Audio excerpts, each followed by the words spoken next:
Yang menurut Pak Jai, kepala sekolah itu apa? Ketika kita jadi kepala sekolah ya harus siap kinerja ya, kinerja teman-teman di sekolah. Artinya jangan terlalu jumawa, itu saya pemimpin, enggak. Tapi Lu nggak boleh. kalau ke anak, ya kita tahu sendiri kalau sekarang tantangannya. Oh iya. Anak-anak yang bandel itu pasti ada latar belakangnya. Latar belakangnya itu kalau nggak masalah keluarga, masalah di lingkungan. Sekolah yang masih bisa dijewer, Heeh. dicubit, yang jambangnya ditarik, Iya, gitu, iya, masih iya. ngerasain itu. Tapi kan Hmm. di era sekarang kan nggak bisa. Artinya kalau anak kurang pintar, kita goblok, kita omelin segala macam. Emang kita omelin dia jangan Jadi jadi pinter. pintar? Belum tentu. Emang Pak Sujaya jadi kepala sekolah udah berapa lama? Lah saya mah belum setahun. Serius? Lah kan Juli tahun kemarin. Oh iya. Juli tahun kemarin saya diangkatnya. Tapi pas Pak Sujaya kenapa pengen jadi kepala sekolah? Ya kalau saya, kenapa saya jadi kepala sekolah? Kalau saya punya percaya gini Pak, guru itu adalah pemimpin. Nah, guru itu pemimpin, sehingga kalau kita pengen ada perubahan ya harus mulai dari diri kita. Ya kitanya jadi pemimpin, jadi pemimpin di satuan pendidikan, baru kita bisa melakukan perubahan. Karena kenapa? Karena kan kita bisa ngontrol, kita bisa ngajak teman-teman. Kalau kita cuma jadi guru kan kita nggak punya ranah di kebijakannya. Emang Pak Sujaya jadi guru udah berapa lama? Saya kalau ngomong jadi guru mah dari zaman saya kuliah udah jadi guru. Tahun Tapi berapa? kalau SK, SK kita punya SK dari 2021. 2021. 2001. Oh 2001. 2001 udah jadi guru. Tapi kalau nggak yang sebelum SK-nya dari tahun? Ya dari 96 udah jadi guru. Apa? Yang 96 itu udah jadi guru di SMP? Enggak, di madrasah. Kalau SMP itu mulai pas lulus kuliah 2001. Tuh punya SK tuh. SMP? Ini SK tuh. Ya SMP. gimana? SMP Islamiyah Serua. Dekat Itu 18. PNS loh? Enggak lah. PNS 2003. Oh 2 tahun kemudian ya? Iya. Gini Pep, jadi 2001 saya jadi guru tuh. 2002 diangkat jadi kepala sekolah. Setahun jadi guru tuh, dia dapat SK. Setahun kemudian jadi kepala sekolah. Di apa tadi? Islamiyah Islamiyah? Serua. Setahun kepala sekolah di SMPI, ikut tes, lulus. Nah, saya lepas karena kan ya memang ya keniscayaan harus saya tinggal. Iya. Di SMP 11. Pertama SMP 11. lah, Tampos. Saya pikir mah arah-arah Bojong Sari Enggak, sana. kalau zaman itu kan belum ada zonasi. Di mana sekolah yang kosong mapel itu ya saya harus di situ. Kebetulan waktu itu yang kosong tuh ada 3 sekolah ya. SMP 7, SMP 14 sama SMP 11. Akhirnya saya ditempatin di 11. Tapi PAI dari awal. PAI dari awal. Karena memang ya kan biasanya dari PAI. Tarbiyah maksudnya tarbiyah. Oh, Tarbiyah pendidikan. SMP 11 terus ke SMP 14. 14. Langsung tuh. Mm-mm. Nah, tadi berarti Bapak kalau ngitung misalkan dari 2001 ya? Ya 14 tahun berarti ya? Enggak dong. Dari 2001 ya. Lebih dong. 24 tahun. tahun jadi guru. Mm-mm. Nah, 24 tahun. karena bermodalkan 23 tahun jadi guru itu akhirnya berminat untuk jadi kepala sekolah. Ya iya, karena kan ya itu tadi. Ya dengan berjalannya waktu kan sering ikut belajar dari teman-teman, ikut perkumpulan Organisasi. Akhirnya saya merasa ya kalau kita ingin merubah sesuatu ya kita harus punya wadahnya nih. Kalau punya wadahnya apa ya, melalui jalur kepala sekolah kita bisa merubah. Yang menurut Pak Jai, kepala sekolah itu apa? Banyak. Iya, kalau saya prinsipnya ada 5 nih. kepala sekolah ini paling kurang ya. Hmm. Yang pertama ya kepala sekolah itu memimpin, manajer berarti kan, manajer di sekolah. Nah kemudian yang kedua juga kepala sekolah itu sebagai motivator. Motivator. Nah kemudian yang ketiga bikin merumuskan program-program tuh, artinya kita punya cita-cita ke depan mau ngapain gitu loh. Sekolah ini mau ngapain nih? Iya, perubahan yang kita mau lakuin apa nih? Ya kan harus itu tuangin di satu program. Nah kemudian juga yang keempat, kita fungsinya itu sebagai ini apa namanya, penghubung antara penghubung antara sekolah dengan masyarakat sekitar, orang tua dengan dunia usaha. Karena kan sekolah itu memang harus bergerak nggak bisa hanya sama guru-guru, tapi harus bikin kerjasama, kolaborasi itu. Internal eksternal maksudnya gitu. Iya, istilah saya DIDU. Nah, dunia industri dan dunia usaha. Oh. Terakhir yang paling penting nih, kepala sekolah itu sebagai suri tauladan. Buat semua. Iya, buat diri kita pribadi, juga suri tauladan buat orang lain, buat guru, siswa, buat masyarakat. Itu sampai cleaning service sekolah tuh ya? Ya iyalah, kita jadi suri tauladan. Berarti lebih berat kan? Lah iyalah. Mas siap pas Jay nanggung? Siap nggak siap? Iya, ketika kita jadi kepala sekolah ya harus siap. Ya kalau memang kita nggak siap ya ngapain? Tapi nggak takut jadi kepala sekolah Pak Jay? Enggak. Ya karena ya itu bagian dari cita-cita saya, karena saya kan pengen apa ya? Pengen ya perubahan. Target saya perubahan. Perubahan buat sekolah atau perubahan untuk dunia pendidikan? Perubahan dalam arti gini. Yang pertama, kan yang paling bahagiain itu ketika kita dengar nih ada anak kita cerita, Pak, saya alhamdulillah Pak, dengan melalui nasihat Bapak sekarang saya udah jadi ini Pak gitu. Oh, siswa yang dulu jadi itu apa? Kan, itu kan nggak ada yang lebih membahagiakan itu gitu. Ya kita melihat anak-anak apa namanya, alumni pernah kita ajarin dulu, perubahan dari sikapnya, perilakunya itu luar biasa, itu lebih dari segalanya. Bicara kepuasan tidak terukur tuh ya? Tidak terukur. Makanya kayak kalau kita ingin menciptakan sesuatu yang baik, yang harus dimulai dari yang baik. Ya kan harus dimulai dari diri kita. Soalnya kan tantangan jadi kepala sekolah kan luar biasa. Betul. Tantangannya. Tapi buat saya prinsipnya setiap tantangan itu jadi peluang buat kita. Gimana caranya tantangannya itu kita jadiin peluang? Caranya gimana ya? Kolaborasi. Karena kan kita di satu sekolah nggak bisa bergerak sendiri.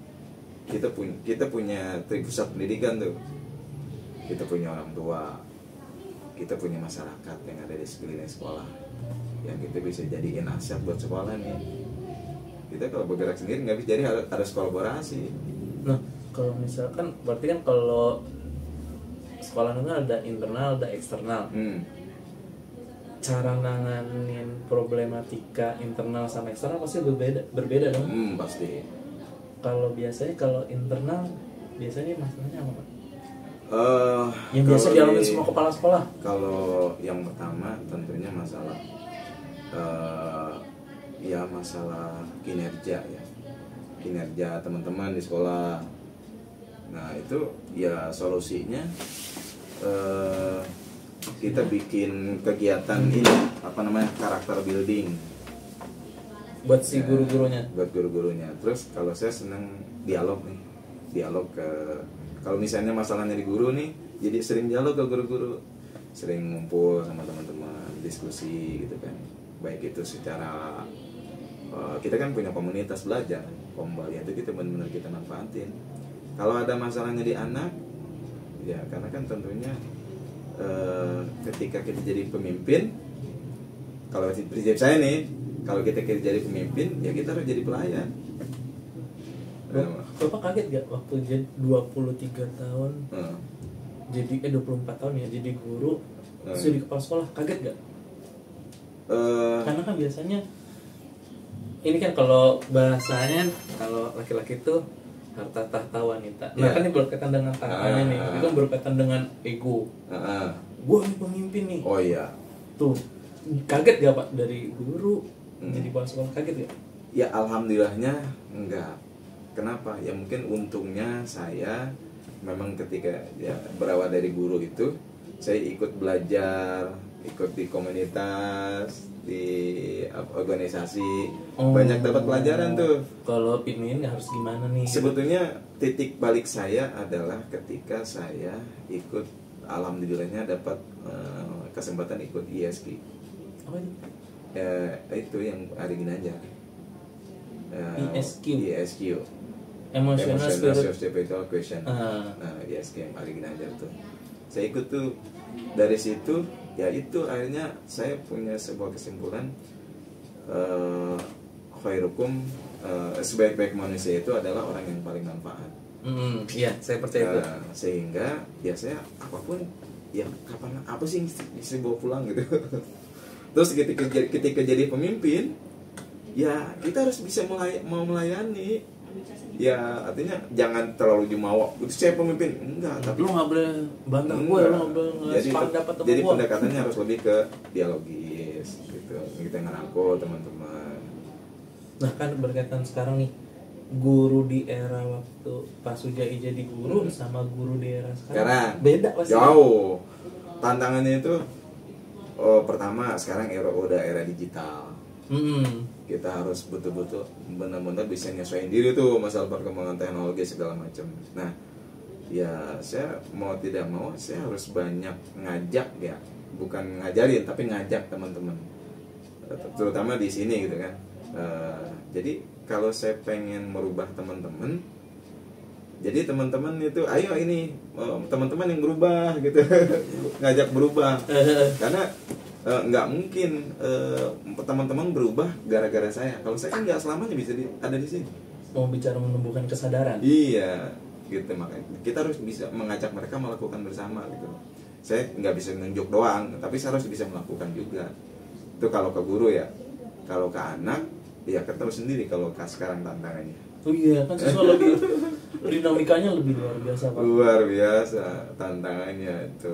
Nah makanya untuk menyikapi ini ya alhamdulillahnya dari pengalaman pendidikan guru penggerak yang saya ikutin, kalau buat saya pribadi sih sebetulnya luar biasa materi-materi pelatihannya, pendidikannya, dari guru penggerak itu kalau kita mau terapin ya. Nah, karena istilahnya kalau biasa saya betul-betul memanusiakan manusia.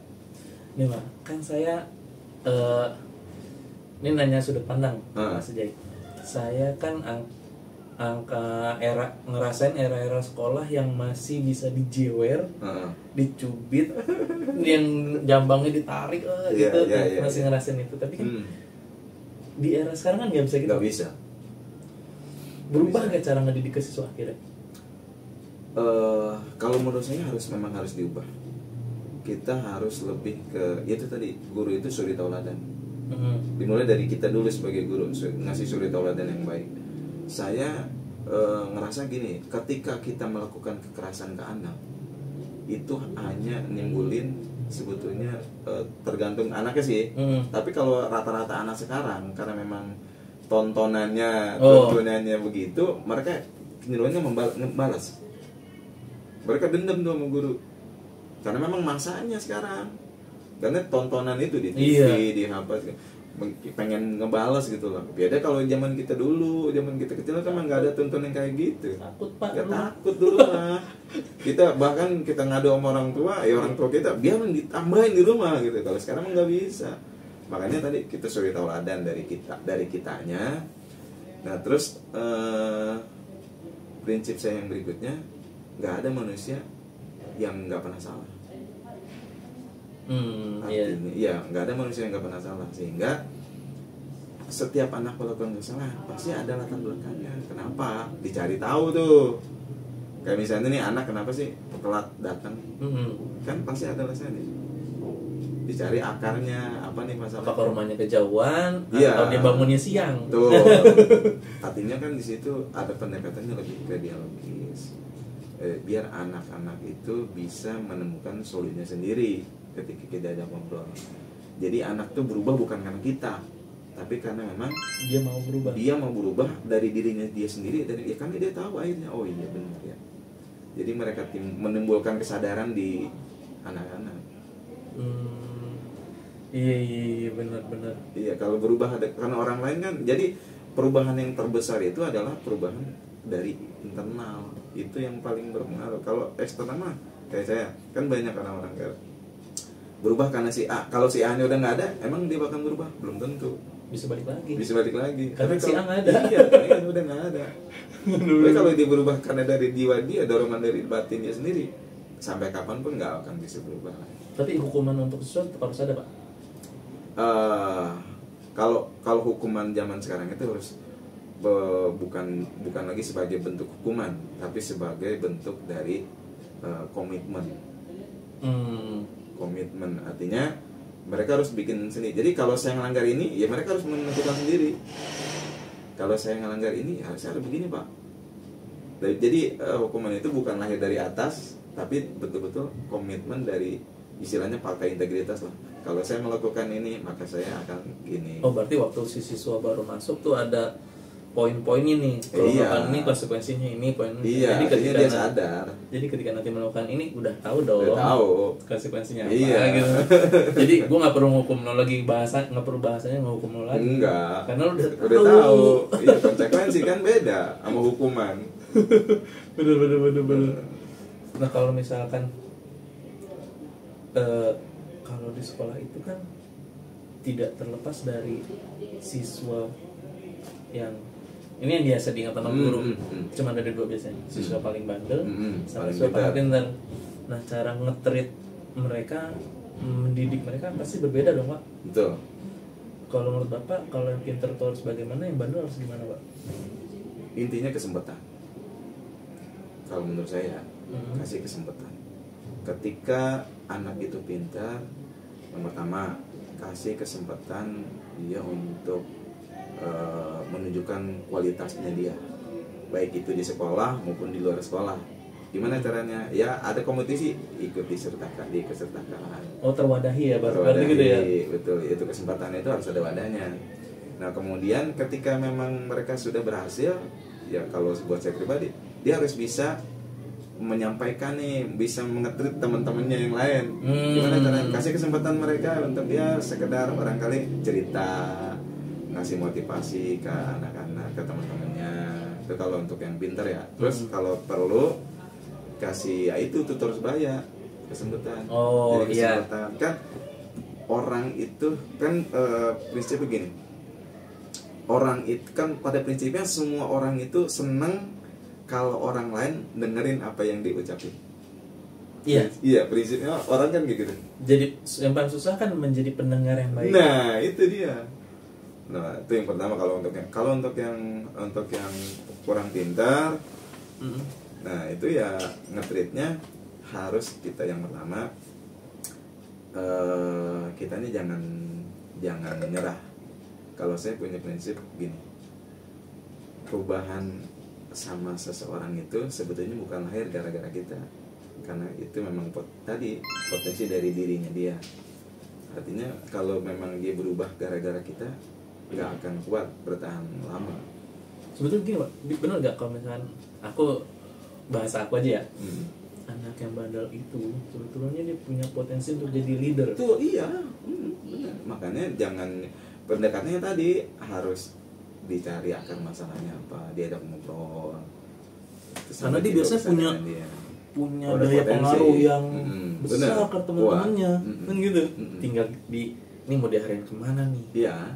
Leadernya dia mau leader untuk jadi orang berantem apa mau leader jadi pemimpin? Nggak sadar gitu kan? Benar.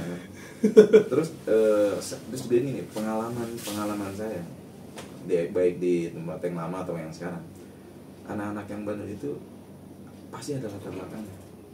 Latar belakangnya itu kalau nggak masalah keluarga, masalah di lingkungan. Iya. Atau lingkungan. Artinya ya itu tadi kembali ke tripusat tadi. Kerjasama sama orang tuanya. Itu memang pelajarnya itu kerjasama sama orang tua ya? Iya. Itu paling ya kalau di sekolah kan dia cuma berapa jam. Jadi di rumah gimana? Itu berarti di sekolah udah diajarin, udah sampai ibaratnya kalau di level udah sampai level 8, di rumah jangan sampai balik lagi ke level 3. Iya. Kan di sekolah balik ulang lagi. Karena saya banyak ada terakhir tuh, ada ngalamin kasus ada anak yang di sekolah ya gitu edukasi, tapi ketika di rumah dia menjadi pribadi yang beda. Di sekolah sama rumah beda. Iya, beda. Jadi akhirnya kalau si pihak sekolah ngobrol sama orang tua nggak nemu dong, karena beda. Iya. Bisa gitu kan? Si sekolah punya pendapat si A seperti ini, si orang tua punya pendapat seperti ini. Kepribadiannya beda. Iya, makanya ketika ngobrol jadi nggak sinkron. Iya, nggak sinkron jadinya gitu dong. Iya, ada yang begitu. Bukan ada Pak, kalau kayaknya kalau menurut saya malah banyak.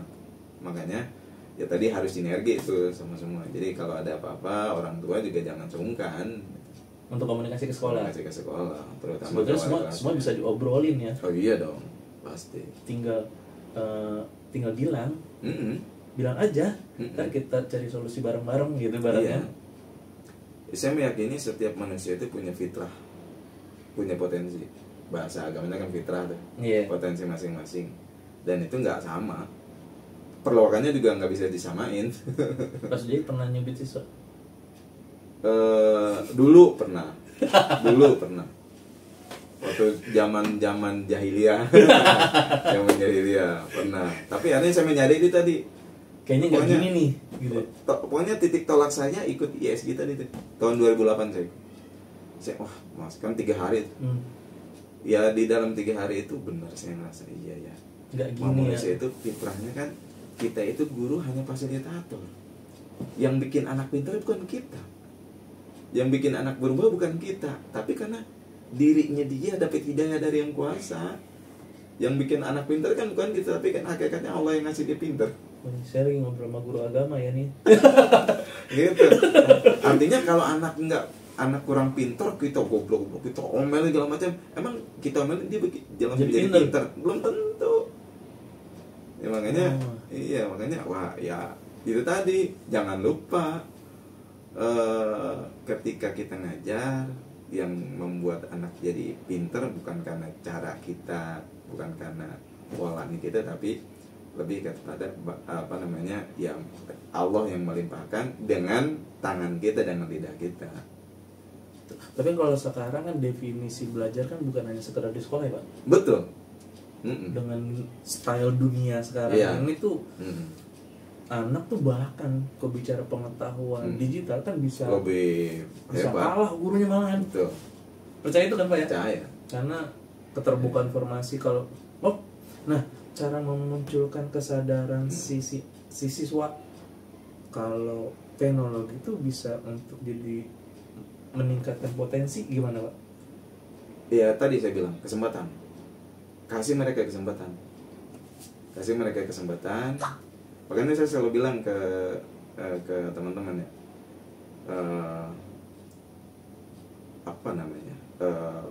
kalau ngajar itu kita sebagai guru itu jangan jadi satu orang merasa kita paling pintar ngomong di depan kelas. Kasih kesempatan anak-anak, latihan anak ngomong deh gitu. Kasih kesempatan anak bicara. Nah itu, kasih kesempatan aja. Kesempatan dia untuk menyampaikan apa yang dia pahami. Apa yang dia paham di depan teman-temannya. Karena banyak juga kan orang pinter, tapi karena dia nggak bisa menyampaikan apa yang mau disampaikan, akhirnya jadi dia aja nggak kelihatan potensi pinternya gitu. Ya. Banyak kayak gitu juga Pak. Banyak, makanya di dalam belajar itu pentingnya belajar secara kelompok. Belajar kelompok.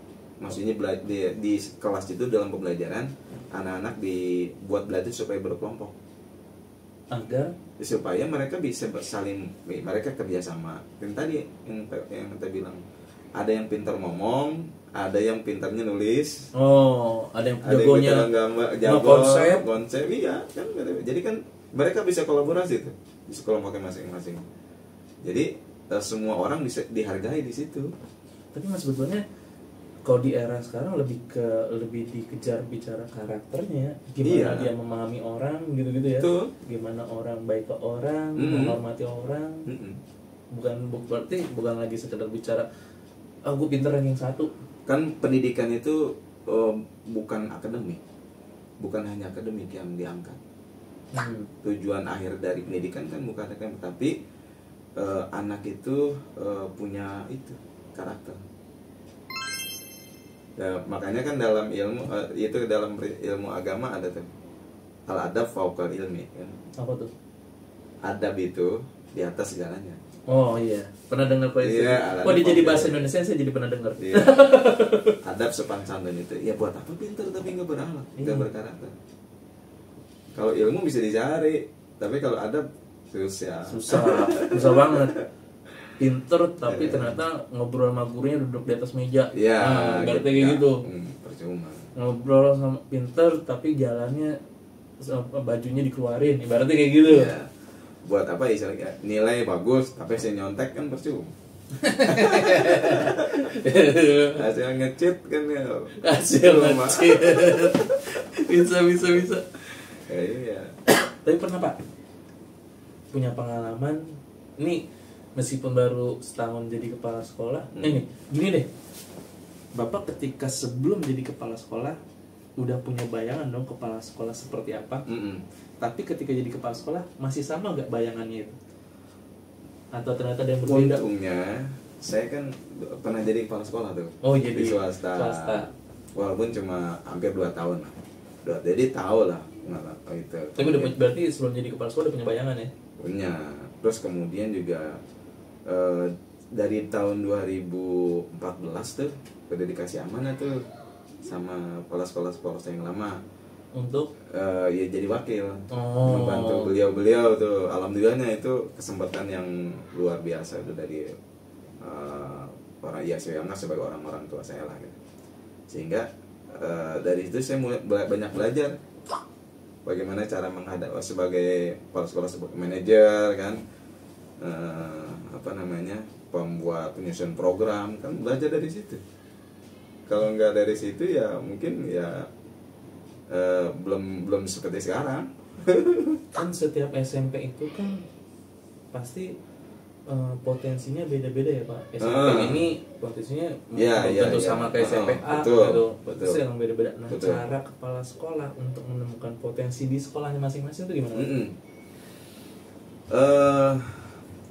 Gini, yang pertama kan ketika misalnya saya nih ditempatin di mana nih, maka yang harus saya lakukan adalah walaupun saya sebagai kepala sekolah, tapi saya harus menjadi ayah dulu,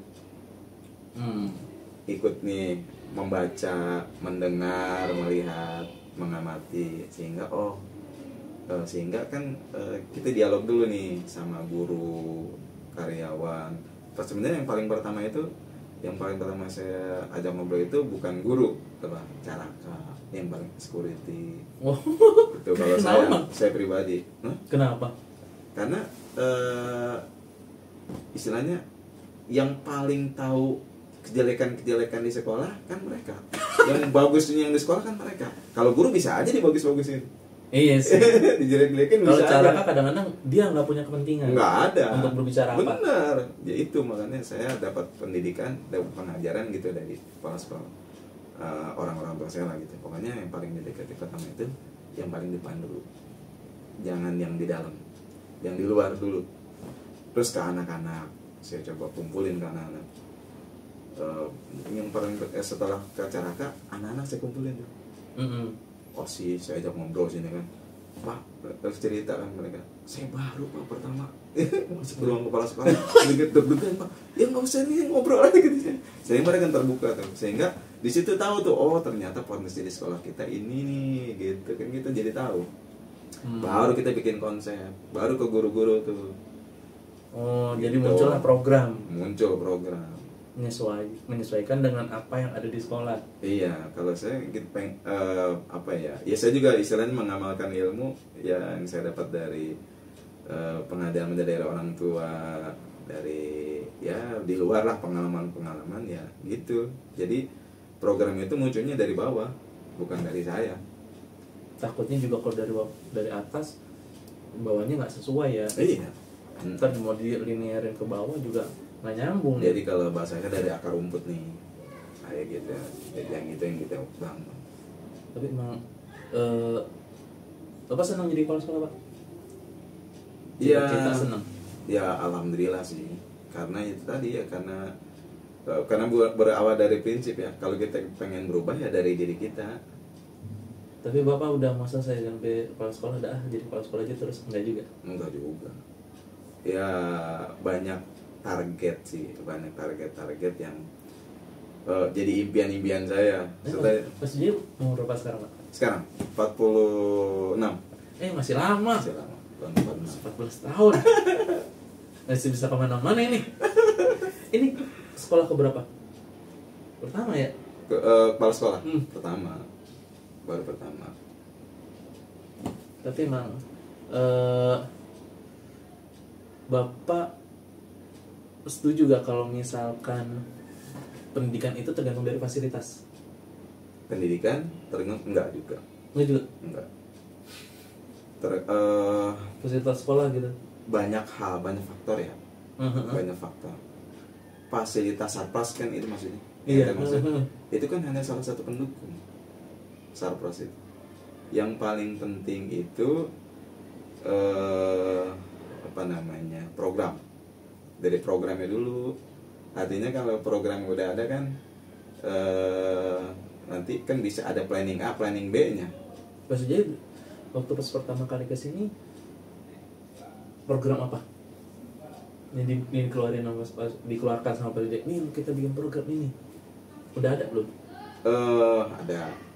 Karena yang pertama saya melihat ya itu tadi berawal dari obrolan sama carakan sama siswa. Saya melihat kan sekolah kita ini 26 ini potensial dalam arti lingkungan, kemudian penghijauannya itu bagus untuk diangkat menjadi Arwiata. Di belakangnya? Ya enggak, semua secara umum lingkungan sekolah ini. Secara keseluruhan. Secara keseluruhan. Di belakang kan ada lahan. Ada lahan kosong. Nah, yuk pas saya ke belakang, wah ini potensial nih. Itu memang rencananya Arwiata itu kan ya buat sekolah hijau ya, sekolah berbudaya lingkungan. Nah kalau di belakang itu pengen saya ke depan itu mau bikin taman tuh di belakang. Jadi taman apa ya? Mungkin perkebunan. Di situ kan nanti anak-anak yang mau. Sekarang gue udah mulai sebetulnya. Seru tuh Pak kalau perkebunan tapi bisa sekaligus jadi taman bacaan. Iya. Perkebunan tapi siswa bisa beraktivitas membaca di situ, duduk santai di situ. Tapi kalau orang kesan banyak sekolah konsepnya taman, bunga-bunga apa-apa. Tapi kalau misalkan perkebunan produktif tapi bisa dijadikan tempat bacaan, seru juga tuh. Iya. Itu rencana ya, angan-angan seperti itu di belakang tuh. Cuma memang karena memang banyak hal yang jadi pertimbangan, saya belum baru di bagian depan dulu nih. Nanti mungkin bicara bertahap ada stepnya. Saya mikir kemarin gue udah ngobrol sih sama Carakan. Carakannya? Carakannya? Ya mereka sih alhamdulillah dukung untuk di belakang itu. Nanti kan rencana kan nanti ada blok, misalnya blok sayur mayur, gitu. Ini blok tanaman kayak pisang-pisang, dan lain-lain lah gitu. Nanti kita rapiin. Sekarang harusnya udah terang sih, udah bagus.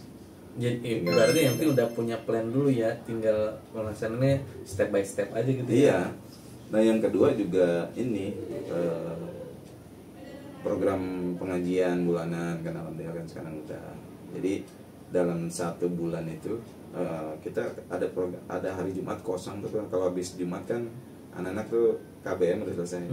Tapi kan guru kan pulang jam 3. Nah itu dipakai waktunya. Nah dipakai buat, jadi dalam 4 minggu itu 4 Jumat kombanya 2 kali. 1 kali pengajian bulanan, satu kali itu buat kebersamaan kita. Nanti kita ada botram. Botram makan bareng. Botram makan bareng. Kayak cucurakan gitu ya, kayak cucurak gitu buat kebersamaan kita. Nah itu kan untuk guru sama lingkungan sekolah. Buat siswanya apa Pak? Kalau buat siswa kan eskul, hari Jumat ada eskul. Eskul yang unik di sini ada Pak? Yang tidak ada di sekolah?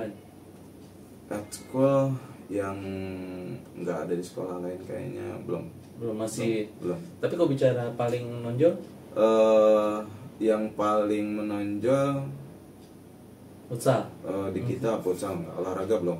Olahraga belum. Kayak ini sih kita kan masih tahap pengembangan ya. Saya belum. Oh ya, sekarang yang mau diangkat itu kemarin saya bentuk ya, yang Duta Adiwiyata itu, jadi lingkungan. Itu sekarang kayaknya saya lihat potensial anak-anak itu. Bicara dia, ada timnya gitu ya. Jadi mereka tuh kan kemarin tuh anak-anak bikin bikin budak damber tuh. Yang budik damber, budidaya ikan dalam ember. Budik damber namanya. Budidaya ikan dalam ember. Ikan apa, Pak? Lele. Itu siswa yang gawin? Mereka bikin embernya dibolong-bolongin, atasnya kan tekangkung tuh, bawahnya ikan lele. Jadi lele makannya di situ? Enggak, dikasih makan juga pelet. Oh, cuma manfaatin airnya aja ya? Biar satu kan, air tapi dapat 2 gitu? Iya. Terus juga vertikultur ya. Jadi tanaman yang di pipa. Yang dibolong-bolongin gitu. Ya, bolong-bolongin itu. Kemarin anak-anak semangat tuh. Itu anak-anak yang ngerjain semua? Anak-anak. Tapi berarti mencoba dari bicara menjaga lingkungannya dulu. Iya. Saya pengen saya tanamkan ke anak-anak itu gini. Kita bisa jadi orang sukses bukan hanya karena kita cerdas, pintar, bukan karena dari nilai gitu. Bisa jadi kita menjadi sukses itu karena doa, meja, kursi, sampah-sampah yang kita buang di tempatnya. Misalnya kita bersihin WC, bersihin meja nih, rapiin meja. Kalau di sekolah, saya meyakini gini, ini benda-benda yang ada di sekolah seperti itu kan kita pakai, terus kita bersihin. Mungkin dia kalau kita bersihin, mereka senang. Kita nggak dengar. Tanaman kalau kita siram, bisa jadi dia doain kita. Gitu, saya nanamin itu anak-anak. Kalau sampah nih kita buang sembarangan, mungkin sama itu dia jerit gitu.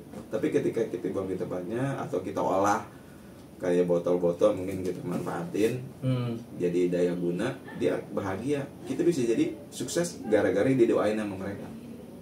Kalau saya punya keyakinan gitu. Benar-benar bisa.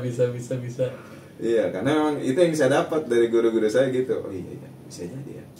Bisa jadi kita jadi, karena saya pernah punya pengalaman dari guru saya gini. Ada teman saya di pondok dulu. Dia nggak pernah ikut ngaji kan, ngantri, nggak pernah ikut ngaji. Pokoknya di kerjaan dia itu dia cuma ngelayanin guru. Itu di pondok? Tempat ngaji. Cuma kalau guru pengen mandi, di kamar mandinya udah siap air. Terus guru tuh punya kambing yang ngaritin rumputnya tuh teman saya. Nggak pernah ikut ngaji dia. Tapi suatu waktu udah berapa tahun gitu kan. Itu disuruh pulang, udah pulang. Gak usah di sini, udah cukup kamu di sini. Tapi saya nggak pernah belajar, nggak pernah ini. Pokoknya pulang. Disuruh pulang karena takut dimarahin guru. Pulang itu karena takut dimarahin guru. Karena guru disuruh tapi nggak dilaksanain gitu. Gitu. Pas pulang punya pesantren. Apanya? Pas pulang punya pesantren. Logikanya dari mana? Ngaji enggak. Akhirnya saya punya kesimpulan. Saya tanya sama guru saya, kenapa? Ya ilmu Allah itu tadi balik lagi ke tadi, yang ngasih pinter, yang ngasih ilmu kan bukan saya. Allah yang ngasih gara-gara ridho dari guru. Jadi dia pulang itu karena nurut disuruh sama guru. Bukan kemauan dia untuk pulang atau gimana? Bukan. Ada punya santri seorang ratusan, punya pesantren. Padahal dulu mah cuman itu aja tuh. Berarti dulu cuman rajin aja. Iya, cuma ya ridho dari guru. Ya sama kayak di sekolah juga. Pintar itu kita jadi orang sukses bisa jadi karena di sini kita paling rajin di sekolah. Iya. Jadi secara aktif gitu-gitu iya. Bukan ya bukan berarti anak enggak besok saya enggak belajar cuma nggak gitu konsepnya. Iya. Karena setiap orang ada jalannya masing-masing. Tadi gitu. Nggak belajar yang tinggal aktif aja. Iya. Ya itu untuk memotivasi aja. Terus apa yang mau Pak Sujai lakuin lagi ke depannya nih? Target yang jangka pendeknya itu buat SMP 26. Kalau yang pertama saya pengen, ya pertama tentunya itu tadi itu bikin sekolah yang Adwiata tadi itu. Jadi sekolah yang memang betul benar-benar semua warganya itu peduli sama lingkungan.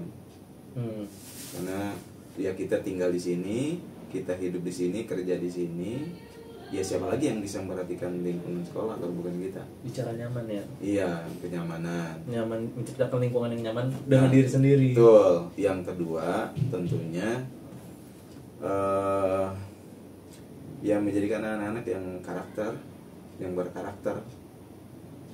Karakter artinya bukan cuma cerdas secara akademik ya, tapi ya betul-betul anak-anak yang solehah. Saya intinya adalah memunculkan kesadaran ya, Pak. Iya, kesadaran dari dalam diri sendiri gitu. Ya mau pinter karena diri sendiri pengen pinter, mau baik ya karena diri sendiri pengen baik gitu. Bukan karena orang lain. Karena kalau berubah karena orang lain itu nggak akan bertahan lama. Nggak akan bisa bertahan lama. Sepakat. Iya.